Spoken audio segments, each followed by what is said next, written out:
ज्याला आपण काय म्हणतो क्रॉस, 2 लाकडं या प्रकारे आहेत.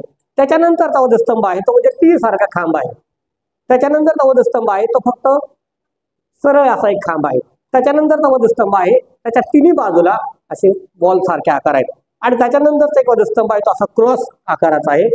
एक उलटा वधस्तंभ आहे.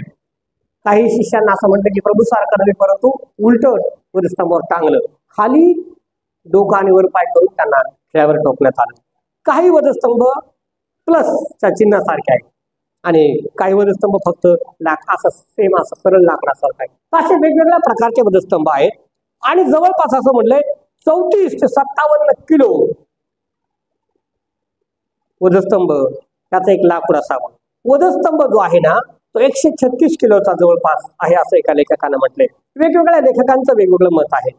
आणि त्या वधस्तंभाच्या पाठीवरती लिहिलं होतं INRI. माहिती काय ही गोष्ट काय आहे? 3 प्रकारच्या वेगवेगळ्या भाषेमध्ये लिहिलं होतं. इब्रू भाषेमध्ये, ग्रीक भाषेमध्ये, यहुदी भाषेमध्ये. आणि त्याचा अर्थ असा आहे की येशू हा यहुद्यांचा राजा आहे. बोला हालेलुया. लक्षात घ्या तो मरत आहे, तो वधस्तंभावर आहे, तरी सुद्धा त्याच्या मरणाच्या वधस्तंभावर किंवा पाठीवरती काय लिहिले तो कोण आहे? राजा आहे.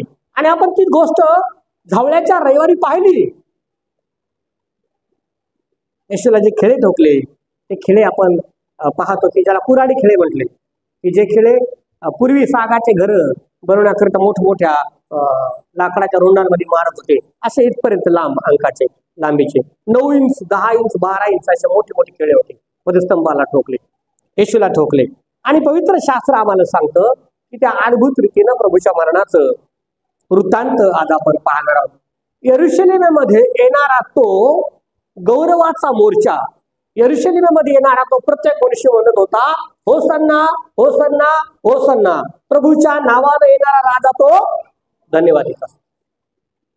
प्रभूच्या नावाने येणारा राजा तो धन्यवादित असतो. रविवार, सोमवार, मंगळवार, बुधवार, गुरुवार आणि शुक्रवारी असं काय झालं की ते लोक म्हणत आहेत की याला वधस्तंभावर ठेवा. लोक तेच आहेत, लोक तेच आहेत, लोक बदलले नाही. मग त्यांचे विचार कसे बदलले? काल ते म्हणत होते की हा राजा आहे, याने आमचा बचाव करावा, त्याच्यासाठी वस्त्र टाकले, त्याच्यासाठी कपडे काढले, त्याच्यासाठी झावल्या आणल्या. तेच लोक आज म्हणत आहेत की याला काय करा, वधस्तंभावर ठेवा. लक्षात ठेवा, आज जे माणसं आमच्या बरोबर आहेत उद्या ते असतील असं नाही. बोलो हालेलुया. आपण म्हणतो की हे फार चांगले आहेत पण उद्या ते चांगले राहतील असं नाही. आणि म्हणून मनुष्य कधीही बदलू शकतो, देव मात्र बदलत नाही. तो झावळ्याच्या रविवारी आला तोच प्रभू तसाच होता आणि आजही तो वधस्तंभावर टांगत आहे. तो प्रभू सुद्धा सारखाच आहे, तो बदलत नाही. काल मत्ती शुभवर्तमान याचा 26 अध्याय वचन 17 ते 34 वाचलं तरी आम्हाला पाहायला मिळतं. मी पुन्हा एक वार असं म्हणेल की प्रभूच्या सामर्थ्यवान नावामध्ये तुम्हा सर्वांना प्रेमाचा सलाम. हा शांतीचा संदेश आहे, हा अत्यंत अद्भुत संदेश आहे. आणि म्हणून गोंधळ न करता लक्षात घ्या, जर तुम्हाला बोलायचं आहे, गडबड करायचं आहे, मोबाईल पाहायचा आहे तर कृपा करून बाहेर गेला तरी चालेल. एक माणसाला जरी समजलं येशूचं मरण तरी त्याला जीवन समजलं. लक्षात घ्या, प्रत्येक रविवारच्या भक्तीसारखा आजचा दिवस नाही. हा अत्यंत गांभीर्यपूर्वक मृत्यू झाला. येशू मरण पावलाय. आमच्या घरामध्ये कोणी मरण पावतं मग आपण मोबाईल खेळत बसतो का? मोबाईल घेतला चाललाय, व्हॉट्सअप चाललाय, गेम चाललाय, ते काय लुडो चाललाय, काय आहे आणखी स्नॅक चॅप आहे. मला काय एवढं मोबाईलचं माहित नाही, मी जास्त यूज नाही करत. तर मोबाईल मी म्हणाला की घरी गेल्यावर काढायचा, मग युट्यूब काढायचं, त्याला लाईक करायचं. आता नाही, आपलं चॅनल आहे बघायचं. आता फक्त लक्ष द्यायचंय. मी तुम्हाला एक शब्द झाला की विचारेल प्रभू 7 शब्द का बोलला, 8 का नाही बोलला? प्रभूला 8 नको होते, 5 का नाही बोलला, 15 शब्द का नाही बोलला? हे शिकणं फार गरजेचं आहे. आणि म्हणून अभ्यासपूर्वक देवाच्या वचनांकडे लक्ष पुरवा. काय म्हटलंय की तो एक मोठा आनंदाचा मोर्चा होता. कोणता? गुड फ्रायडेला नाही, कोणता? झावळ्याच्या रविवारी. झावळ्याच्या रविवारी चर्चमध्ये येणारा झावळ्या घेऊन तो एक आनंदाचा मोर्चा होता. एक मोठी रॅली होती, जी रॅली उद्या आपण काढणार आहोत, आहे उद्या रॅली. आणि असं म्हटलंय की येशूला ते म्हणत होते होसन्ना होसन्ना होसन्ना, प्रभूच्या नावाने येणार राजा धन्यवादित आहेत. पण काय झालं अचानक की ते लोक काय म्हणायला लागले, याला काय करा, वधस्तंभावर खिळा, याला जीवच मारून टाका, याच्या मरणाचं रक्त आमच्यावर येऊ द्या, याचे शाप आमच्या घरावर येऊ द्या, पण याला मारा. काय झालं आम्ही ती गोष्ट पाहणार आहोत. येशू वधस्तंभावर जाण्या अगोदर असं म्हटलं की तो विजयाचा मोर्चा होता. पाखंड मतवादी लोक, काही मंडळ्या जगातल्या हा सण साजरा करत नाहीत. ईस्टर आहे, गुड फ्रायडे आहे, धावळ्याचा रविवार आहे, करत नाही. काही लोक करतात. आता करायचा की नाही करायचा याच्याकडे आपल्याला जायचं नाही. फक्त प्रभू येशू ख्रिस्त माझ्याकरिता वधस्तंभावर मरण पावला हे मात्र तितकं सत्य आहे की आम्हाला समजून घेणं अत्यंत गरजेचं आहे. वलंडन सणासाठी येशू ख्रिस्त यरुशलेममध्ये येत आहे. कशासाठी येत आहे? वलांडन सण. आता हा काय आहे वलांडन सण? कोण सांगेल मला काय वलांडन सण आहे? कुठून आला वलांडन सण? मधीच आलेला नाही. देवाच्या पवित्र वचनामध्ये देवाच्या लोकांना, मिस्री लोकांना, यहुदी लोकांना, इस्रायल लोकांना देवानं हे सण सांगितले. जे ख्रिस्ती आहेत त्या लोकांना सण सांगितले. वलांडन सण पिकाच्या पहिल्या पेंडीचा सण आणि मंडपाचा सण हे सण साजरे करायचे होते.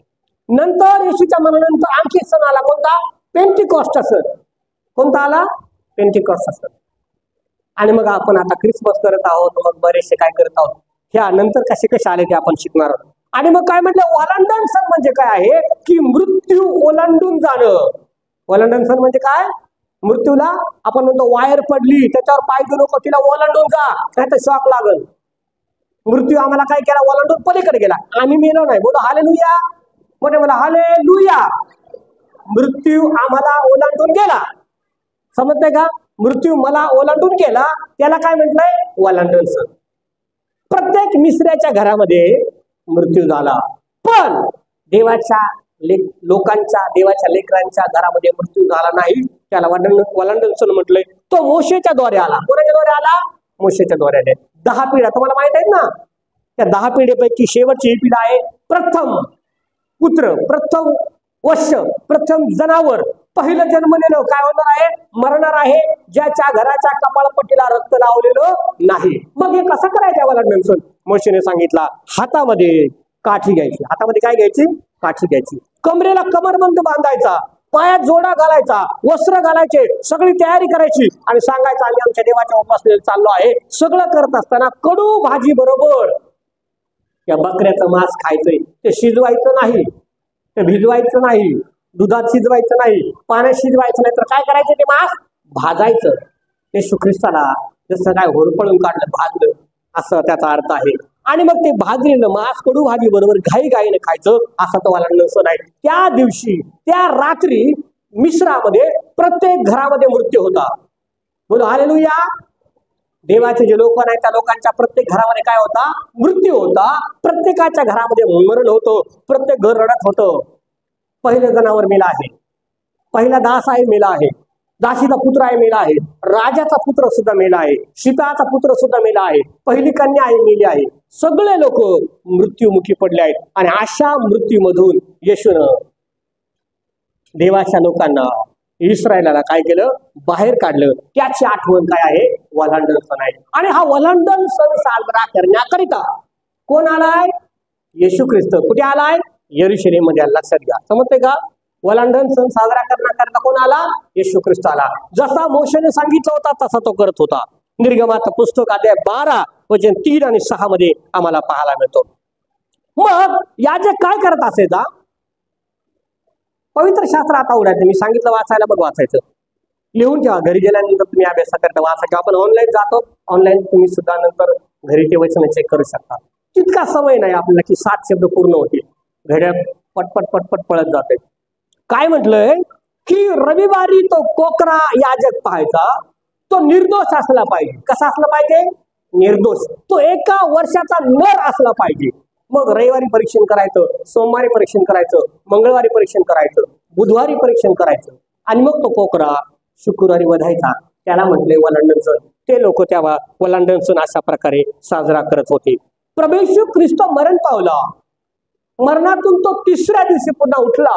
शब्बात शनिवार आहे म्हणून शब्बात दिवशी त्याने काय केला? कबरीमध्ये आराम केला. आणि रविवारी तो उठला. रविवार मोठी पहाट आहे, रविवारची मोठी सकाळ आहे. तो रविवार विजयाचा दिवस आहे म्हणून आपण रविवारी भक्ती घेतो, शनिवारी घेत नाही. परंतु खरा शब्बात दिवस, खरा शनिवार आहे. आणि म्हणून जुने लोक, जुन्या करारामध्ये आम्हाला पाहायला मिळतं की शनिवारी भक्ती भरायची. कारण परमेश्वरानं शनिवार हा विश्रांतीचा किंवा शब्दाचा दिवस मानला आहे. लक्षात घ्या. समजतंय का? त्याने 6 दिवस काम केलं, शनिवारी विश्राम केला. पवित्र शास्त्र सांगतो उत्पत्तीच्या पुस्तकामध्ये. आणि शनिवार हा त्याच्यानुसार शब्दात आहे. परंतु रविवार विजयाचा दिवस आहे. रविवार कोणाचा दिवस आहे? विजय. विजय म्हणजे मी नाही. विजय म्हणजे कोण? प्रभू येशू ख्रिस्त मरणातून उठला, विजयी झाला, मरणावरती विजयी झाला, त्या विजयाचा दिवस आहे. देवाचा पुत्र येशू ख्रिस्त आमच्यासाठी वलंडनाचा यज्ञ पशु आहे. लक्षात घ्या. प्रभू येशू ख्रिस्त कोण आहे? वलंडनाचा पोखरा, वलंडनाचा यज्ञ पशु आहे. इस्रायल हा सण मोठ्या उत्साहाने साजरा करत होता. येशू ख्रिस्त स्वतःला त्याने आमच्याकरिता अर्पण करून टाकलं, स्वतःला आमच्याकरिता देऊन टाकलं. वलंडन सणासाठी पुष्कळ लोक त्या दिवशी यरुशलेम मध्ये एकत्र जमले. आज जसे आपण मंदिरात एकत्र आलोत ना, तसे त्या दिवशी पुष्कळ लोक वलांडन सणासाठी एकत्र जमले होते. इसवी सन 33 मध्ये हा वलांडन सण साजरा झाला. त्या दिवशी येशू ख्रिस्त सुद्धा वलांडन सणासाठी आला होता. आणि जवळपास असं म्हटलं ठिकाणी 27 लाख लोक, किती? 27 लाख लोक वलांडन सणासाठी मंदिरामध्ये आले होते. यरुशलेम मध्ये अगदी छोटं आहे ते यरुशलेम. 27 लाख लोक त्या ठिकाणी आलेले आहेत. आज सुद्धा आपण मंदिरामध्ये आलेलो आहोत. आणि त्या दिवसाचं जे अर्पण आहे, लक्षात घ्या, त्या दिवसाचं अर्पण, त्या दिवशी बकऱ्याचे अर्पण, कोकऱ्यांचे अर्पण, मेंढ्यांचे अर्पण, जनावरांचे अर्पण, पक्ष्यांचे अर्पण, पशुचे अर्पण, पुष्कळ अर्पण आले. आणि असं म्हटलंय की जवळपास 2.5 लाख रुपये चिल्लर जमा झाली आणि 250,000 पाऊंड रुपये जमा झाले आणि 1750 कोटी अर्पण त्या दिवशी आले. मग त्यात बकऱ्याचे अर्पण आहे, जनावरांचे अर्पण आहे, वेगवेगळे अर्पण त्या ठिकाणी आले. पवित्र शास्त्र सांगतं आम्ही सुद्धा आज मंदिरात आलो, काय अर्पण घेऊन आलो? पवित्र शास्त्र सांगतं, जुन्या करारामध्ये विदर्भ वाचाल, तो म्हणतो माझ्या मंदिरी जातो रिकाम्या हाताने जाऊ नको, अर्पण घेऊन जा. आणि लोक अर्पण घेऊन मंदिरामध्ये जायचे. आज सुद्धा विधर्मी लोक जातात, तुम्ही पाहता शिर्डीला चालले, रिकामी जात नाही. जातात का? अर्पण घेऊन जातात.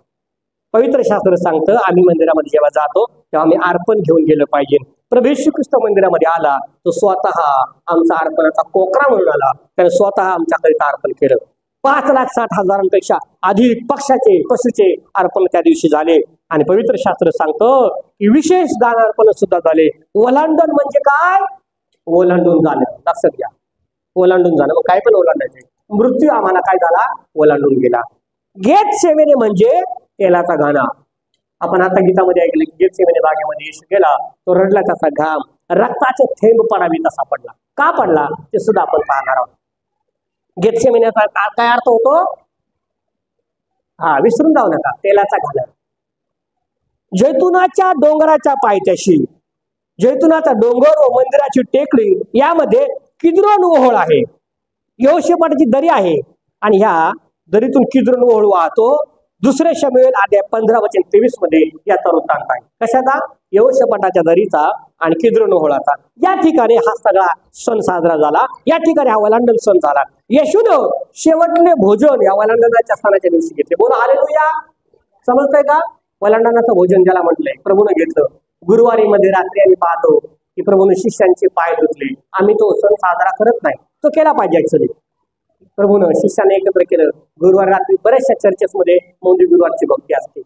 येशूनं शिष्यांचे पाय धुतले, शेवटली भाकर घेतली आणि म्हटलं की भाकर तुमच्याकरिता मोडली जात आहे. येशूचं शरीर बेखमीर भाकर. आपण जी भोजनाकरिता घेतो ना, तांदळाची भाकर घेतो, चुकीचं आहे ते. पवित्र शास्त्रात बेखमीर भाकर म्हटलंय. चपाती ताजी बनवायची, त्यात मीठ टाकायचं आणि त्याला म्हटलंय बेखमीर भाकर. ती भाकर घेऊन प्रभोजन आलं पाहिजे. आणि काय म्हटलंय? द्राक्षरस घेतला आणि तो म्हणला की माझं काय आहे?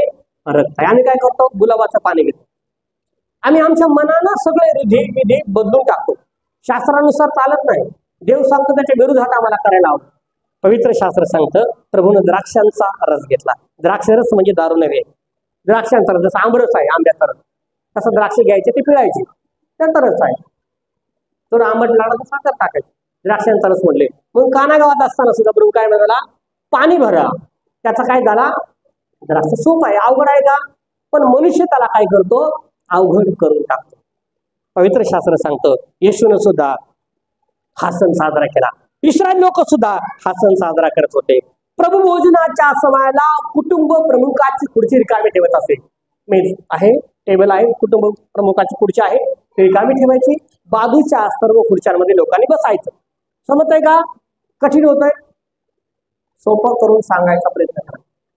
आणि मग एक पिशवी तागाच्या वस्त्राची तिथे ठेवायची. त्या पिशवीला 3 कप्पे ठेवायची. पिता, पुत्र आणि पवित्र आत्मा. आणि पुत्राची भाकर घ्यायची आणि मग ती भोजनाकरिता वाढली जात असे. आणि ती रिकाम्या खुर्चीवर ते गृहीत धरायचे की कोण बसला आहे?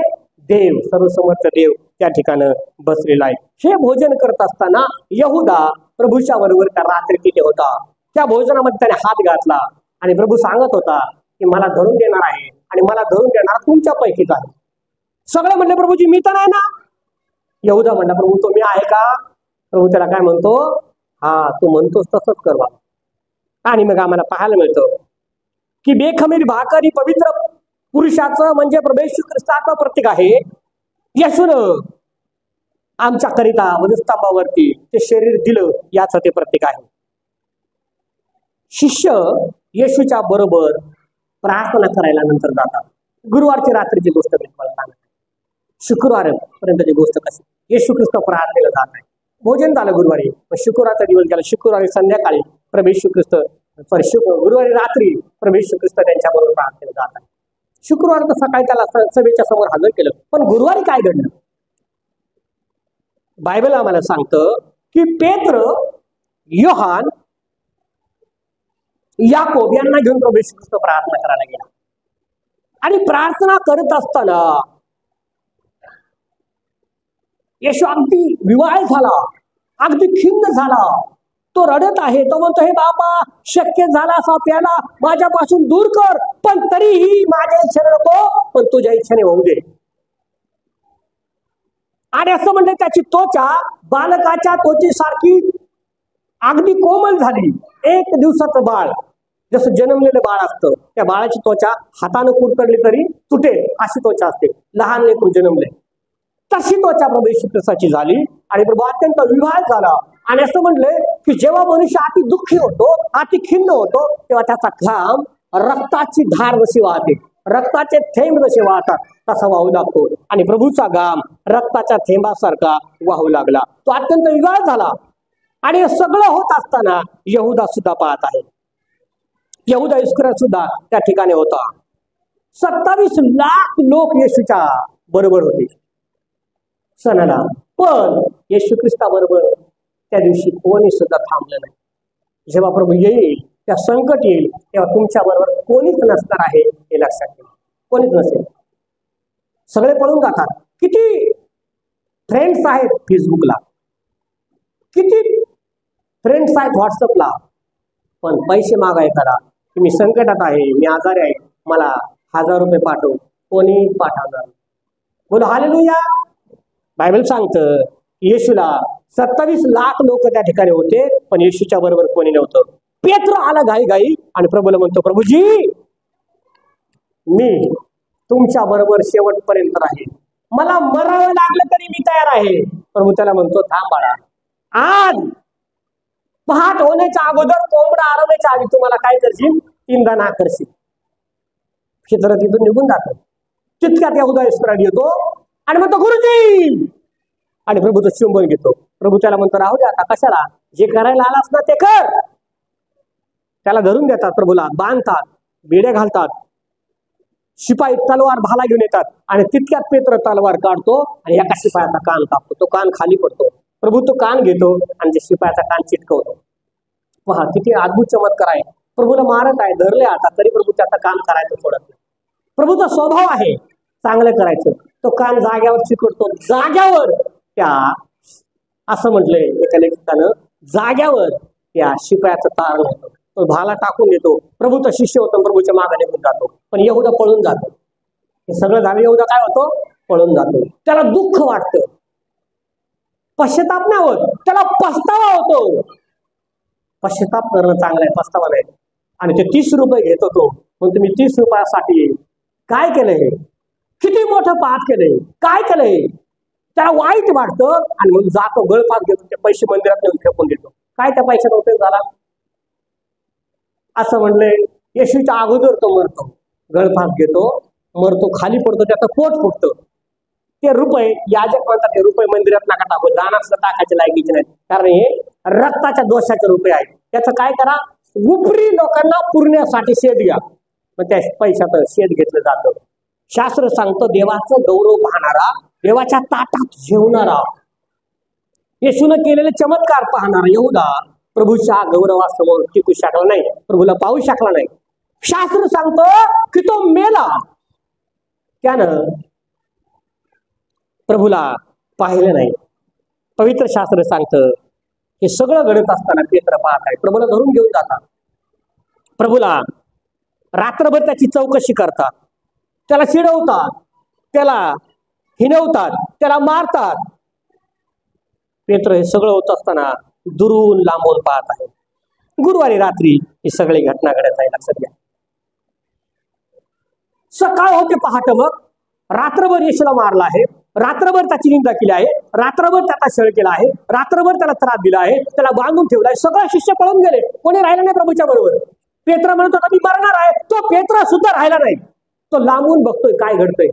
सकाळ होते पहाटे पहाटे आणि तो शेकत आहे एका ठिकाणी. एक मुलगी त्या ठिकाणून जाते, रुदा नावाची म्हटले, ती मुलगी जाते आणि ती मुलगी काय म्हणते, हो मी तुम्हाला त्या गालिली प्रभू बरोबर पाहिलं. त्यानं काय म्हणायला पाहिजे, हो मी आहे. तो काय म्हणतो, ए बाई तू काय बोलतेस, तुला समजतं का, तू काय बोलतेस मला समजतच नाही. पहा पेत्र काय म्हणतो, तू काय बोलतेस मला समजत नाही. पुन्हा थोडा वेळ जातो, एक शिपाई येतो आणि तो शिपाई पण त्याला म्हणतो, तू सुद्धा गालिला आहेस ना, मी तुला पाहिलं त्या प्रभूच्या बरोबर. तो म्हणतो, महाराज तुम्ही काय म्हणता मला समजत नाही. मनुष्य संकट येताना पळून जातो. प्रभू येशू ख्रिस्ताला असं म्हणजे येशूची चौकशी करण्याकरिता त्याला प्रमुख याजक कैफा याच्या वाड्यावर घेऊन जातात.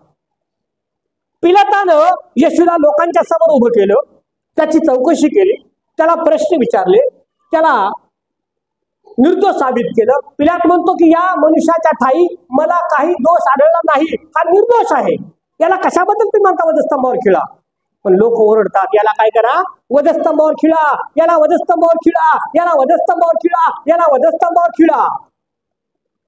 येशूनं चौकशी केली आणि येशूनं त्याला ठरवलं की निर्दोष सोडून द्यायचा आहे. मी त्याला 39 छड्यांचा मार देतो नियमशास्त्रानुसार आणि त्याला सोडून देतो. असं कोण म्हणत आहे, पिलात म्हणत आहे. येशूचे हात खोड्यात अडकवले आणि त्याला मारलं, त्याला चापकांनी मारलं, त्याला छड्यांनी मारलं. 39 छडे त्याला मारल्या. आणि पवित्र शास्त्र सांगतं, यशाया म्हणतो त्याच्याकडे पाहिलं असता त्याच्यावर मन बसेल असं त्याच्या ठाई काही राहिलं नव्हतं. तो अगदी छिन्न भिन्न झाला. जमीन नांगरावी असं शरीर त्याचं नांगरलं गेलं. कारण जो चाबूक होता त्या चाबकाला असं म्हणलंय की हुक होते आणि ते 52 हुक होते. किती हुक होते? 52. चमड्याचा चाबूक होता, त्या चाबकाला 52 हुक होते. लोखंडाचे आणि शिशाचे हुक होते. एक फटका जेव्हा मारत तेव्हा माझ्या प्रभूच्या अंगातून शिळकांड्या उडत होत्या. असं म्हटलंय की 52 जखमा त्या प्रभूला एका क्षणाला होत होत्या. त्याचं शरीर अगदी रक्तानं माखलं होतं, तो थकून गेला होता. त्याचं शरीर अगदी रक्ताने भिजून गेलं होतं. जसं ओलं चिंब व्हावं पावसात भिजून, असं त्याचं शरीर केसापासून तर पायाच्या नखापर्यंत रक्त भंबाळ झालं होतं. आणि तेव्हा लोक म्हणत होते, सांग तुला आता कोणी मारलं. त्याचे डोळे झाकत होते, त्याच्या तोंडात थुंकत होते आणि म्हणत होते, सांग तुला कोणी मारलं. आणि प्रियांनो, प्रभू ते सगळं सहन करत होता. तो त्यांना एक सुद्धा उत्तर देत नव्हता. हे सगळं दुरून होत असताना पेत्र पाहत होता. येशूच्या तोंडावर असं म्हटले, थुक्याचा थर साचला होता. 500 पेक्षा अधिक लोक, एक लेखक म्हणतो की त्याच्या अंगावर थुंकले. मला ती गोष्ट आठवली तर माझं हृदय भरून लागलं. आत्मा वाळ होतं की प्रभू तू किती अद्भुत दुःख सहन केलं. पवित्र शास्त्र सांगतं प्रियांनो की प्रभू ह्या सगळ्या दुःखातून जात असताना तो यशाया म्हणतो की त्याच्याकडे पाहिले असता त्याच्यावर मन बसेल असं त्याच्या ठाई काही राहिलं नव्हतं. येशू वधस्तंभावर जाण्याच्या अगोदर जर मरण पावला असता तर संपूर्ण सृष्टी पापातच राहिली असती. संपूर्ण सृष्टी पापातच मेली असती. सैतानानं पुरेपूर प्रयत्न केला येशूला वधस्तंभावर जाण्याच्या आधीच संपवायचं, येशूला वधस्तंभावर जाण्याच्या आधीच मारायचं. पण प्रभू हे सगळं मनुष्यांच्या पापाकरिता, आमच्या पापाकरिता तो वधस्तंभावर सहन करत होता. सकाळी 6च्या सुमारास प्रभूला सनहेद्रीन सभेसमोर उभं केलं. नव्हतं चर्चा आहे ना, मला फार कंटाळा येतो. प्रभूला गुरुवारी रात्री धरले, गुरुवारी रात्रीपासून मारत आहे. गुरु रात्रीपासून त्याला जेवण नाही, गुरु रात्रीपासून त्याला पाणी नाही, त्याला अन्न नाही, त्याची निंदा करतायत, त्याला मारत आहेत. छड्यांचा मार दिला, चापकांचा मार दिला, काट्यांचा मुकुट डोक्यात घातला, ते काटे खोलपर्यंत त्याच्या मस्तकात रुतले गेले. आणि पवित्र शास्त्र सांगतो सकाळी 6च्या सुमारास प्रभूला सनहेद्रीन सभेसमोर उभे केले. तो सनहेद्रीन सभेसमोर उभा असताना हन्ना हा प्रमुख याजक होता. हा कैफाचा सासरा आहे, जो सकाळी रात्री त्याला घेऊन गेला ना कैफाच्या वाड्यावर. हा कैफाचा सासरा आहे. पेत्रानं हे सगळं दुरून पाहिलं आणि तिसऱ्या माणसाने त्याला विचारलं की तूही त्या प्रभूच्या बरोबर होतास ना? आणि असं म्हणले, तो म्हणतो की मी नव्हतो. इतक्यात कोंबडा आरवतो आणि प्रभूनं म्हटलेले शब्द त्याला आठवतात. प्रभू त्याला म्हणला की तुम्हाला 3 वेळेला नाकारशील, हे शब्द त्याला आठवतात. आणि मग तो रडू लागतो, मोक्षामोक्षी रडू लागतो. तो म्हणतो प्रभू माझ्यावर दया कर, प्रभू मला क्षमा कर. आणि पवित्र शास्त्र सांगतं त्याला प्रभूच्या बोलण्याची आठवण होते. प्रभूचे हाल करतात, प्रभूला मारतात, प्रभू त्यांना एकही उत्तर देत नाही.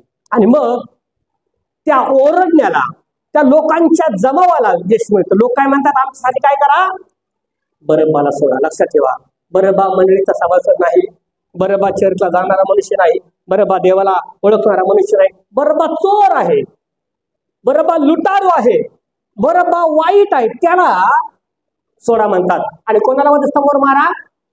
येशूला वधस्तंभावर मारा. अरे काय केलं होतं येशूनं? येशून तर लोकांना बरं केलं, येशून तर आजार बरे केले, येशून तर असं म्हटलंय की लोकांना आरोग्य दिलं, येशून लोकांना जेवण घातलं. तेच लोक आहेत. पण असं म्हटलंय की याजकानं, विरोधी लोकांना पैसे वाटले. लोक कधी बदलतात? बोलो हालेलुया. कधी बदलतात? पैसा आला का माणूस काय होतो? बदलून जातो. पैसे घेतले आणि जे काल लोक म्हणत होते होसन्ना होसन्ना, आज लोक म्हणत आहेत येशूला वधस्तंभ केला आणि त्याचं रक्त आमच्यावर येऊ द्या, त्याच्या रक्ताचा झाडा आमच्या लेकरा बाळावर येऊ द्या. त्यांना तेव्हा नाही समजलं 70 वर्षानंतर यरूशलेमाचं काय झालं आपण नंतर पाहणार आहोत. परंतु अत्यंत भयंकर पद्धतीने प्रभूला मारलं. अत्यंत त्रासदायक हे दुःख आहे. 14 माणसांना व्हावा इतका अवजड वधस्तंभ. मी आताच तुम्हाला त्याचं वजन सांगितलं. 14 लोकांनी उचलावा इतका अवजड वधस्तंभ येशूच्या खांदी दिला. जवळपास 136 किलो वधस्तंभ असावा असं एक लेखक म्हणतो. येशूच्या डोक्यात काट्यांचा मुकुट घातलेला होता, त्याचं रक्त गळत होतं, तो अगदी रक्ताने भिजून गेला होता. ते रक्त त्याच्या डोळ्यामध्ये जात होतं, त्याचे डोळे चिपडले होते, ते रक्तानं असं म्हणलेलं आहे की तडकून गेलं होतं. त्याचं शरीर सगळं रक्त वाहून थकून गेलं होतं, शरीर सुकलं होतं. जशी जमीन नांगरतं तसं त्याचं शरीर झालं होतं. आणि तो वधस्तंभ घेऊन चालत असताना पडत होता, पुन्हा उठत होता, पुन्हा तो चालत होता. त्याची ती वधस्तंभाची यात्रा संपूर्णपणे त्या नगरातून फिरत होती. अशा कठीण परिस्थितीमध्ये पवित्र शास्त्र आम्हाला सांगतं की प्रभू प्रार्थना करत होता. आणि प्रार्थना करत असताना तो काय म्हणत आहे, हे बापा यांना क्षमा कर, कारण हे काय करतात हे त्यांना समजत नाही. समजलं असतं तर त्यांनी तसं केलं असतं का? समजलं असतं तर त्यांनी तसं केलं नसतं. पवित्र शास्त्र सांगतं प्रभू प्रार्थना करत होता, हे बापा त्यांना क्षमा कर. येशूला चापटा मारणारे, येशूला बुक्क्या मारणारे, येशूची निंदा करणारे, येशूचा छळ करणारे, येशूच्या तोंडावर थुंकणारे, त्या सगळ्यांकरिता प्रभू येशू ख्रिस्त एकच प्रार्थना करत होता आणि म्हणत होता, हे बापा त्यांना क्षमा कर, कारण हे काय करतात त्यांना समजत नाही. रात्रभर येशू प्रार्थना करत आहे. जेव्हा येशू ख्रिस्ताला धरलं तो म्हणजे गेतसेमने बागेत गेला, तेव्हापासून तो प्रार्थना करत आहे. त्याला ठाऊक होतो हे सगळं घडणार आहे. आणि हजारो दिवस आधी, हजारो वर्ष अगोदर त्याच्याबद्दलच्या भविष्यवाणी झाल्या होत्या. आणि प्रभूला माहित होतं, प्रभू त्यांना सांगत होता. पवित्र शास्त्र सांगतं रात्रभर प्रभू एकच प्रार्थना करत होता आणि म्हणत होता, हे बापा यांना काय कर, क्षमा कर. हे बापा यांना काय कर, क्षमा कर. असं म्हटलं की मग कवटी म्हटलेल्या गुलगुथा नावाच्या जागेवर प्रभू येशू ख्रिस्ताला घेऊन गेले. रात्रभरचा प्रवास संपला, रात्रभर त्याची निंदा केली, रात्रभर त्याला यहुद्यांचा राजा म्हणून चिडवलं, त्याच्या डोक्यात काट्यांचा मूठ घातला, त्याला छड्यांनी मारलं, त्याला चापकांनी मारलं, त्याला लाथाबुक्क्यांनी मारलं. सगळं झाल्याच्या नंतर सकाळी त्याला घेऊन गेले. प्रभू असं म्हणतो, आमच्या अपराधांमुळे, येशाया असं म्हणतो, आमच्या अपराधांमुळे तो घायल झाला, आमच्या पातकांमुळे तो त्या वधस्तंभावरती गेला. पवित्र शास्त्र सांगतं की त्याला त्या वधस्तंभावरती पाडलं आणि मग खिळा ठोकला आणि असं म्हटलं की रक्ताची चिळकांडी आकाश भेदून जात होती. आणि तेव्हा तो प्रार्थना करत होता आणि म्हणत होता, हे बापा, यांना तू काय कर, क्षमा कर, हे काय करतात यांना समजत नाही. खिळे ठोकणाऱ्यांसाठी, चापटा मारणाऱ्यांसाठी, निंदा करणाऱ्यांसाठी, थुंकणाऱ्यांसाठी एकच प्रार्थना प्रभू करत होता आणि म्हणत होता, हे बापा, त्यांना क्षमा कर. ते सूड दैवताची उपासना करणारे शिपाई होते आणि म्हणून ते सुरांना पेटले होते, चापकानं बुक्यानं मारत होते. त्यांना त्याचं काय वाटत नव्हतं, कारण वधस्तंभ ही चोराची शिक्षा होती, वधस्तंभ ही गुन्हेगाराची शिक्षा होती, वधस्तंभ ही वाईट माणसाची शिक्षा होती. आणि प्रभू आमच्याकरिता वाईट असं गणला गेला होता, आमच्याकरिता पाप असा गणला गेला होता. येशूनं ते सगळं माझ्याकरिता सहन केलं हे लक्षात ठेवा. येशूनं सगळं ते आमच्याकरिता सहन केलं हे लक्षात ठेवा. कवटी म्हणजे डोक्याच्या आकारासारखी अर्धवट गोल आकाराची जागा आहे. त्याचा पहिला असा अर्थ आहे, येशू ख्रिस्तानं सैतानाचं डोकं फोडलं, त्याची कवटी फोडली, याचा अर्थ आहे. आणि दुसरा त्याचा अर्थ असा आहे, येशू ख्रिस्त मंडळीचं मस्तक आहे, हा त्याचा अर्थ आहे. मग वधस्तंभावर टांगल्याच्या नंतर लुका तशी वर्तमान अध्याय 23 आणि वचन 34 मध्ये तो प्रार्थना करत आहे. तो म्हणतो, हे बापा, त्यांना क्षमा कर, कारण ते काय करतात त्यांना समजत नाही. वधस्तंभाचे मरण म्हणजे अतिशय दुःखदायी मरण, वधस्तंभाचे मरण म्हणजे अतिशय निंदास्पद मरण, वधस्तंभाचे मरण म्हणजे अति नीतिभ्रष्ट लोकांच्या मनाचा विचार आहे, वधस्तंभाचं मरण म्हणजे अत्यंत कठीण गोष्ट आहे. आणि हे कठीण मरण प्रभू येशू ख्रिस्त आमच्याकरिता सहन करत आहे. रात्रभर येशूला त्रास दिला होता, रात्रभर प्रभू एकच प्रार्थना करत होता आणि म्हणत होता, हे बापा, त्यांना क्षमा कर. हातात खिळा ठोकणाऱ्यांसाठी प्रभू म्हणत होता, हे बापा, त्यांना क्षमा कर. पायात खिळे ठोकणाऱ्यांसाठी तो म्हणत होता, हे बापा, त्यांना क्षमा कर. थुंकणाऱ्यांसाठी म्हणत होता, हे बापा, त्यांना क्षमा कर. डोक्यात मुकुट घालणाऱ्यांसाठी म्हणत होता, हे बापा, त्यांना क्षमा कर. शिवे शाप देणाऱ्यांसाठी म्हणत होता, हे बापा, त्यांना क्षमा कर. काही लोक म्हणत होते की तू यहुद्यांचा राजा आहेस, मग वाचव स्वतःला, आणि तो सर्वांसाठी म्हणत होता, हे बापा, त्यांना क्षमा कर. बाजारात चालताना एखाद्याला धक्का लागला तर आपण म्हणतो, मला धक्का दिला, आम्ही क्षमा करत नाही. पवित्र शास्त्र सांगतं, प्रभू तो आम्हाला काय म्हणतो, तुम्ही कोण आहात, कोण आहात, मेंढर. कोण आहात, आम्ही कोण आहोत, मेंढर. आणि प्रभू येशू ख्रिस्त कोण आहे, मेंढपाळ. मेंढरांची मान अशी जिरापासारखी वर असते का, कुठे असते, खाली असते. अहो, त्यांना वरती पाहताच येत नाही. पवित्र शास्त्र सांगतो, तो म्हणतो मेंढराप्रमाणे नम्र झालं पाहिजे. म्हणून त्या लोकांना काय धक्का लागल्याने काय फरक होत नाही, सोडून द्या. पण आम्ही रागानं भरून जातो, पण आम्ही काय म्हणतो, मी कोण हो, शेर हो. आम्हाला नम्र व्हायला आवडत नाही, आम्हाला काय आवडतं, वाघ शेर व्हायला आवडतं. आणि मग आम्हाला पाहायला मिळतं, आमचे शेर संध्याकाळी बाहेर निघतात, अंधार पडला तर मग मंडळींचे शेर, मग लोक बाहेर निघतात, मग हातात पिशवी, मग झुलत झुलत बाहेर निघतात. पवित्र शास्त्र सांगतं, प्रभूने आम्हाला काय म्हणला, नम्र. ह्या प्रभूच्या मरणाकडे पाहत असताना पवित्र शास्त्र सांगतं की तो घायाळ झाला. क्षमा करण्यामध्ये जो आनंद आहे, क्षमा करण्यामध्ये जी ताकद आहे, क्षमा करण्यामध्ये जे मोठेपण आहे, ते शासन करण्यामध्ये सुद्धा नाही. आणि म्हणून प्रभू रात्रभर प्रार्थना करत होता. येशूने सांगितलं, 7च्या 70 वेळेला काय कर, क्षमा कर. फक्त एकदा नाही, किती वेळेला, 7च्या 70. आम्ही नाही करतो का, करता तर धन्यवाद. बायबल सांगता आम्हाला क्षमा करायला शिकले पाहिजे. तो पाप्यांसाठी प्रार्थना करत होता, तो वैरांसाठी प्रार्थना करत होता, तो वाईटांसाठी प्रार्थना करत होता. ज्यांना मारलं, आपल्याला कोणी मारलं, आपण त्याच्यासाठी प्रार्थना करू का, करणार नाही. आपण मित्रासाठी करत नाही, शत्रूसाठी कधी करणार. बायबल सांगतं क्षमा करायला आम्हाला शिकलं पाहिजे. सासूनं सुनेला क्षमा करावी, सुनबाईने सासूला क्षमा करावी, सासऱ्यानं जावयाला क्षमा करावी, जावयानं सासऱ्याला क्षमा करावी, आई बापानं मुलाला क्षमा करावी, मुलांनी आई बापाला क्षमा करावी. पवित्र शास्त्र सांगतं आम्हाला क्षमा करायला शिकलं पाहिजे. नवऱ्यानं बायकोला, बायकोनं नवऱ्याला एकमेकांना क्षमा करायला शिकलं पाहिजे. कारण क्षमा ही सर्वश्रेष्ठ आहे. आणि प्रभूनं रात्रभर तीच प्रार्थना केली. आणि प्रभू काय म्हणत होता? हे बापा यांना काय कर, क्षमा कर. हे बापा यांना काय कर, क्षमा कर. हे बापा यांना काय कर, क्षमा कर. क्षमेमध्ये फार मोठी ताकद, क्षमेमध्ये फार मोठा गहन अर्थ आहे. विचार करा, रात्रभर येशूला मारलंय, रात्रभर त्याला त्रास दिला, त्याचं शरीर छिन्न विछिन्न झालंय, त्याची डोळे चिपळून गेलेले आहेत आणि वधस्तंभावर टांगले खिळ्यांवरती. आणि टांगला असताना तो प्रार्थना करतोय लोकांसाठी, बापा यांना क्षमा कर, कारण हे काय करतात यांना समजत नाही. रे बाप या वचनानं खरी आशीर्वाद. आपण दुसरा शब्द जाण्याच्या अगोदर